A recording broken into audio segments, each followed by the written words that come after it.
निल्या खर्च कर ना. अरे कवर फुकटचं खातो. तुम्हाला सांगतो वहिनी, काल मी माझ्या परीला आहे ना 5 साड्या घेऊन दिल्या. हा का? तुम्हाला सांगतो बायकोसाठी नाही करायचं मग कोणासाठी करायचं.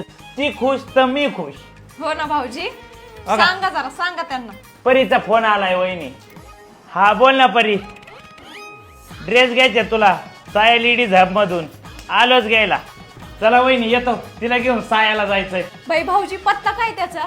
वहिनी पत्ता सांगितला असता पण तुम्ही जाणार थोडी तर. तरी पण सांगतो, आपलं पाईपलाईन रोड आहे ना, तिथं बिस्तबाग चौकापाशी ना भारत पेट्रोल पंप आहे, त्याच्या शेजारी. येऊ का? ओ चला. अरे काय म्हणतो निलेश? निवांत. आज कस काय म्हणतो वहिनी? काय नाही भाऊजी.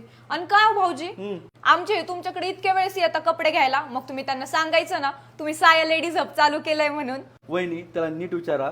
तुला किती वेळा माझ्या व्हॉट्सअपचे स्टेटस बघतो, पुढे कपडे घ्यायला तर किती वेळा सांगितलं? अरे तू वहिनीला सांग आपण लेडीचं चालू केलंय साया लेडीज हब. आपण आयल्यानगरमध्ये प्रथमच कारखानदार ते ग्राहक अशी लेडीजसाठी आपण हे केलं, सगळं फॅसिलिटीज अवेलेबल केल्या. ते एकदम खतरनाक व्हरायटीज आणली. आता ह्या बघा वहिनी, हा जर तुम्ही 2 पीसचा सेट बाहेर बघायला गेले आयल्यानगरमध्ये, बाहेर मार्केटमध्ये 500-550 रुपयाला विकला जातो, पण आपल्याकडे फक्त आणि फक्त 280 रुपयाला आहे. अगं बाई, फक्त 280? फक्त 280 रुपयाला आहे. अरे नको टेन्शन घेऊ, थांब 1000 रुपयात बॅग भरते आपल्याकडे. थांब. चला येतो. अरे आले पण का? भाऊजी, परीला कपडे घ्यायला आले वय? नाही आता तुम्ही एवढे ड्रेस घेतलेत ते काय सगळे संगच थोडी घालणार आहेत. त्यातला एखादा द्या माझ्या परीला.